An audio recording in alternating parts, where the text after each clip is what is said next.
নমস্কাৰ লোকেল মুৰ্গী ফাৰ্মিঙৰ নতুন এটা টপিকলৈ আজি সকলোকে স্বাগতম জনাইছোঁ আৰু আজি এটা এণ্টিবায়'টিকৰ কথা পাতিব বিচাৰিম। সকলোৱে পৰিচিত এণ্টিবায়'টিক টেট্ৰাচাইক্লিন পাউডাৰ, যোনটো আপোনাৰ সাধাৰণতে সকলো ধৰণৰ মেডিকেল শ্বপত পোৱা যায় বা ভেটেৰিনেৰী হৈ গ'ল বা মানুহৰ দোকানতে হৈ গ'ল। মুৰ্গীৰ ক্ষেত্ৰত ব্যৱহাৰ কৰা হয় এণ্টিবায়'টিক। এইটো আজি ক'ম যে কিহৰ কাৰণ, কি কাৰণে ব্যৱহাৰ কৰা হয়, কি বেমাৰত ব্যৱহাৰ কৰা হয়। প্ৰথমতে আহি গৈছোঁ কি কাৰণত ব্যৱহাৰ কৰা হয়। প্ৰথমতে আহি গ'ল যে আপোনাৰ কিবা মুৰ্গীৰ ষ্ট্ৰেছ হ'লে ষ্ট্ৰেছৰ সময়ত ব্যৱহাৰ কৰিব পাৰি, বেলেগ যাতে বেক্টেৰিয়াজনিত বেমাৰে আক্ৰমণ কৰিব নোৱাৰে সেইটো কাৰণে প্ৰিভেনশ্যনৰ কাৰণে আপোনাৰ দিয়া হয় এইটো এণ্টিবায়'টিক।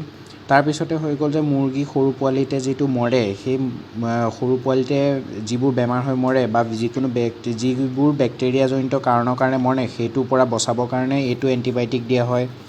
তাৰপিছতে হৈ গ'ল যে যিকোনো ধৰণৰ যিকোনো ধৰণৰ বেক্টেৰিয়েল ইনফেকশ্যনৰ পৰা বচাবৰ কাৰণে এই এণ্টিবায়'টিকটো দিয়া হয়। এতিয়া বৰ্তমান জানি লওঁ যে কি বেমাৰত দিয়া হয়। প্ৰথমতে হৈ গ'ল যে যিটো CRD, মুৰ্গীৰ যিটো আপোনাৰ শ্বাস প্ৰশ্বাসজনিত বেক্টেৰিয়াজনিত বেমাৰ সেইটো কাৰণে দিয়া হয়। কোৰাইজা বেমাৰৰ কাৰণে, কোৰাইজা হৈ গ'ল যে আপোনাৰ মুখ চুখ ফুলি যোৱা, সেইটো কোৰাইজা বেমাৰৰ কাৰণে।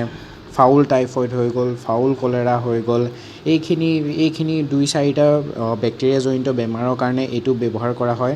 আৰু কেতিয়াবা এনেকুৱা হয় আপোনাৰ ভাইৰাছজনিত বেমাৰ হোৱাৰ লগতে যিহেতুকে আপোনাৰ মুৰ্গীটোৰ ৰোগ প্ৰতিৰোধ ক্ষমতা কমি যায়, সেইকাৰণে বিভিন্ন ধৰণৰ আপোনাৰ বেক্টেৰিয়াজনিত বেমাৰ দেখা যায়, সেইটো কাৰণেও এই এণ্টিবায়'টিকটো ব্যৱহাৰ কৰিব পাৰি। কিন্তু এইটো এণ্টিবায়'টিক কোনো ভাইৰাছজনিত বেমাৰ যেনেকৈ ৰাণীখেত হৈ গ'ল বা গাম্বৰু হৈ গ'ল এইবোৰ ক্ষেত্ৰত কোনো সহায় কৰিব নোৱাৰে। অকল বেক্টেৰিয়াজনিত বেমাৰৰ কাৰণে এইটো এণ্টিবায়'টিক ব্যৱহাৰ কৰা হয়। আজি ভিডিঅ'টো ইমানেই, ধন্যবাদ।